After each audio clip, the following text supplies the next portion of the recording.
No vídeo de hoje, eu vou pedir pro ChatGPT fazer uma lista das 10 maiores dúvidas sobre ansiedade e vou responder todas aqui no menor tempo possível, do jeito mais completo. Vamos lá?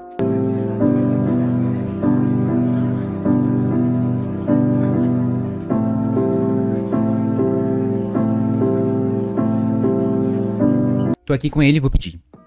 ChatGPT, faça uma lista das 10 maiores dúvidas, ou seja, as dúvidas mais comuns sobre o tema ansiedade.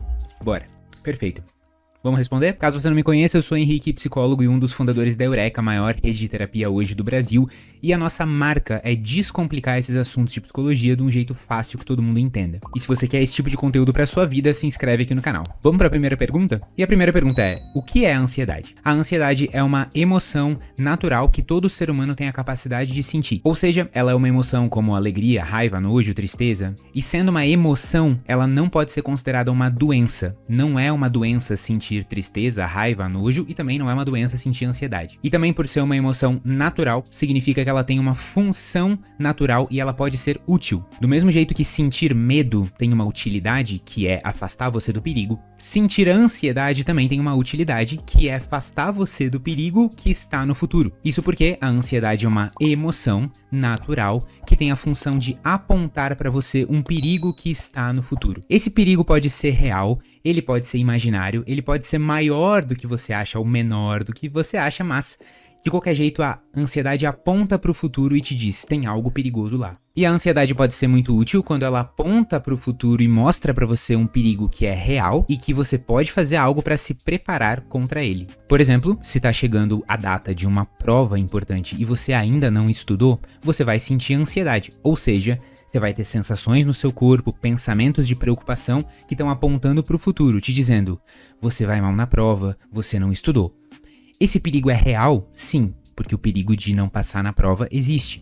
É algo que você pode se preparar para aquilo? Sim, você pode sentar e estudar. E é por isso que se você se preocupa com uma prova e tá ansioso, e aí você vai lá e senta e estuda, geralmente a ansiedade diminui um pouco porque você se sente mais preparado. A ansiedade faz parte da categoria de emoções que deixam você mais agitado. E o motivo é muito simples: como a ansiedade quer que você faça alguma coisa com esse perigo que está no futuro, ela deixa você acelerado, ou seja, inquieto. O que é uma pessoa inquieta? Que tá com vontade de se mexer. Se mexer pra quê? No fundo do seu cérebro quer que você se mexa para resolver aquilo. É por isso que o nosso coração acelera, a respiração fica mais rápida, a gente fica mais agitado. Não é porque o seu corpo tá tentando torturar você, mas porque, no fundo, o objetivo da ansiedade é que você faça algo com relação àquele problema. Então você sabe que tá sentindo ansiedade quando, primeiro, você tá com algo na cabeça sobre um perigo do futuro, algo ruim que pode acontecer no futuro, e segundo ponto, você tá sentindo esses sintomas de agitação corporal.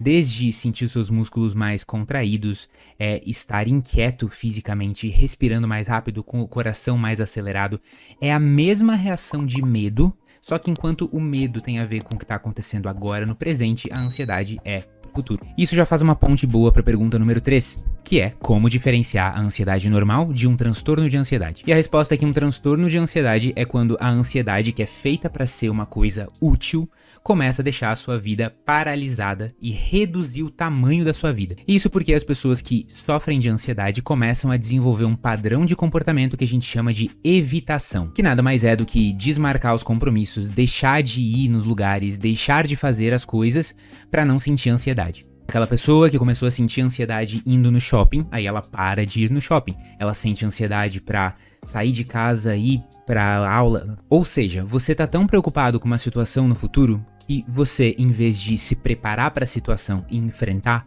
você dá um jeito de contornar, evitar, cancelar aquela situação. Só que chega um ponto que você cancelou e desmarcou tantas situações na sua vida que a sua vida já não tem mais muita coisa. Sua vida começa a ficar vazia e você começa a se sentir meio confinado, porque você não tem a liberdade de fazer as coisas, porque tudo que você quer fazer te deixa ansioso e você não faz e cancela. E isso é o núcleo do que é um transtorno de ansiedade. Mas os nomes específicos dos transtornos têm a ver com o que é que você está evitando e em quantas áreas da sua vida a ansiedade afeta. Por exemplo, se você tem fobia social, que é um tipo de transtorno de ansiedade, as situações que você evita e que estão deixando a sua vida cada vez mais confinada são situações sociais. Você Fica tão ansioso com uma entrevista de emprego que acaba cancelando e perde aquela oportunidade. Fica tão ansioso com um certo encontro que cancela e perde a oportunidade de conhecer alguém e assim por diante. Ou quando você tem o transtorno de ansiedade generalizada, é que a sua ansiedade está afetando todas as áreas da sua vida a ponto de você ter esse padrão de evitar as coisas e ainda assim passar a maior parte do tempo preocupado em várias áreas, não só, por exemplo, a área social. Então, se você quer saber se precisa de ajuda médica para sua ansiedade, é só você responder uma única pergunta.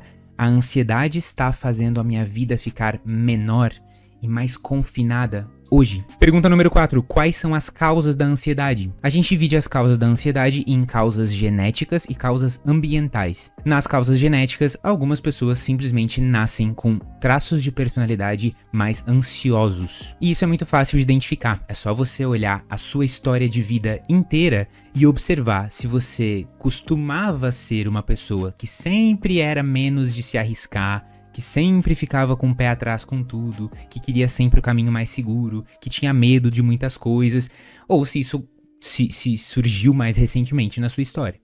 Se desde criança você tem esse traço, provavelmente é algo estável na sua personalidade e tem uma alta chance de ser genético. Mas muitas pessoas não têm uma genética super forte para ansiedade, mas desenvolvem transtornos de ansiedade por essas causas ambientais. E ambiental significa qualquer coisa relacionada aos estímulos em volta de você. Ou seja, tudo que está fora de você é o ambiente. Desde o lugar onde você mora, o seu bairro, os seus amigos, as suas experiências de vida, a sua história, os seus hábitos, a sua hora de dormir. Inclusive, nas sociedades de hoje, uma das maiores causas do aumento da ansiedade são os hábitos ruins, e especialmente os hábitos noturnos. Porque a gente sabe que, por exemplo, ter menos do que 7 a 9 horas de sono por noite, consumir álcool à noite, se estressar à noite, dormir muito tarde porque você ficou se expondo a luzes como telas e televisão à noite, isso faz com que a sua ansiedade aumente de uma forma crônica. Então ela vai subindo bem devagarinho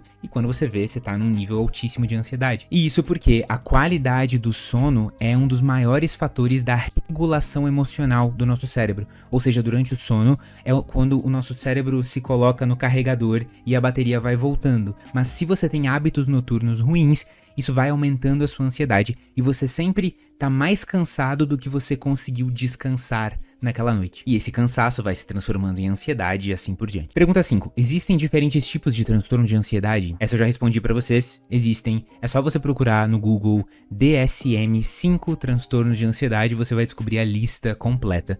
Mas todos eles têm aquilo que eu falei no núcleo. Pergunta número 6. Como a ansiedade afeta a saúde mental e física? Já expliquei pra vocês também. Do ponto de vista da saúde física, vale a pena lembrar pra vocês que não tem como você ter um ataque do coração porque o seu coração acelerou muito durante uma crise de ansiedade. Se algum dia você já se preocupou com isso, respire fundo, isso não tem como acontecer. Agora, a ansiedade pode ter efeitos crônicos no seu corpo. Ou seja, você passa tanto tempo do dia ansioso por tantas semanas que você começa a ter sintomas gástricos, dificuldade de digestão, muita azia, náusea, assim como você pode ter mais irritações na sua pele, pontos vermelhos, manchas. E a ansiedade, por fim, pode mexer com seu apetite, tanto tirando o seu apetite, quanto aumentando muito a sua vontade de comer fast food, doces, etc. Pergunta 7. Quais são as opções de tratamento para a ansiedade? Olha, o tratamento para a ansiedade tem 3 pilares. E o primeiro pilar se chama mudança de hábitos. O segundo, psicoterapia. E o terceiro, farmacoterapia. E eu coloco mudança de hábitos em primeiro lugar porque como você vive cada um dos seus dias é o maior determinante de como está a sua ansiedade. Não é o que você faz uma vez ou 2 vezes, é como você vive cada dia. Então, se todos os dias você repete certos hábitos ruins, a sua ansiedade vai continuar se renovando todo dia, mesmo que em um dia você vá lá e faça um passeio relaxante, no outro dia você tá fazendo os hábitos negativos de novo, a ansiedade nunca baixa de verdade. E dentro desses hábitos, a gente tem vários vídeos sobre isso, você pode dar uma olhada aqui na descrição. Dos principais, a gente tem hábitos noturnos de sono e os seus hábitos diurnos, o que você faz durante o dia, especialmente conseguir gastar o máximo de energia física e mental possível durante o dia, sem um pico de estresse. Quanto mais você consegue gastar energia ao longo do dia, se desafiar mentalmente, se desafiar fisicamente, sem esgotamento, melhor você vai dormir à noite e menos inquietação você tem.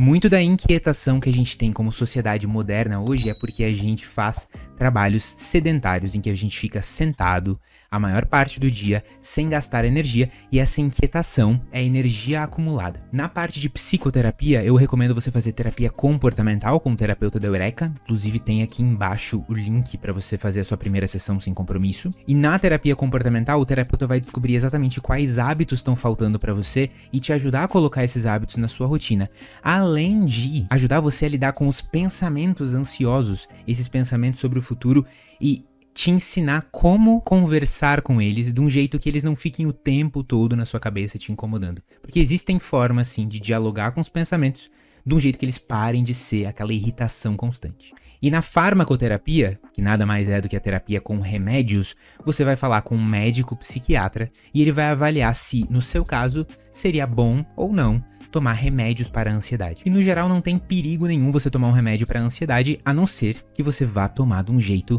totalmente contrário ao que o médico mandou. E aí você está sendo irresponsável. Se você respeita o que o médico falou, dá tudo certo. Pergunta número 8. Como eu posso lidar com a ansiedade no dia a dia? Acabei de falar isso aqui, né? Você tem que ter hábitos diurnos bacanas e hábitos noturnos bacanas.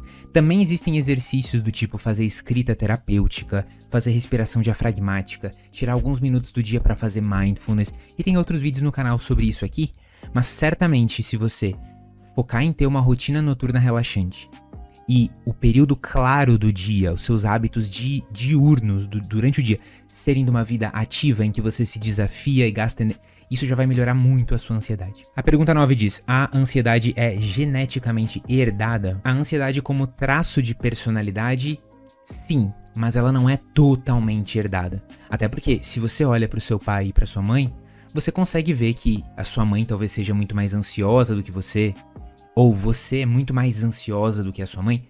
Não foi uma coisa 100% copiada e colada. E como eu já expliquei antes, os fatores ambientais, toda a sua história de vida, os seus amigos, os ambientes que você frequenta, as coisas que você faz, tem um impacto enorme também sobre a sua ansiedade. Minha recomendação é não pensar muito sobre o efeito genético ou não que você teve ou vai ter. Esquece, foca no que você pode controlar. E a última pergunta é: quando devo procurar ajuda profissional para a ansiedade? Gente, eu acabei respondendo tudo antes, né? Que sem graça. Mas a resposta aqui é bem óbvia. Você olha para a sua vida hoje e você sente que a ansiedade está fazendo a sua vida ficar menor, mais achatada, mais confinada. Quantas coisas na sua vida você sente hoje que deixa de fazer ou faz sem nenhuma empolgação porque você tá nervoso ou porque tá ansioso? Quantos % do seu dia você passa pensando sobre um problema de ansiedade, por exemplo? Pensando, putz, eu não posso ir pra aquele lugar porque eu acho que aquilo vai me deixar ansioso, putz, eu tô com um problemão que vai aparecer daqui a pouco. Quantos % do seu dia você passa no momento presente e quantos você passa pensando no futuro? Se você passa mais do que 20% do seu tempo pensando no futuro, provavelmente você poderia ter uma baita ajuda profissional aí. E para saber mais sobre ajuda profissional, dá uma olhada no link da descrição. Tem tanto consulta com terapeuta quanto com psiquiatra. Muito obrigado por você, muito obrigado ChatGPT pelas perguntas, e a gente se vê no próximo vídeo. Se você gostou, deixa um comentário aqui dizendo que você gostou pra gente fazer vídeos mais parecidos com esse. Tchau, tchau!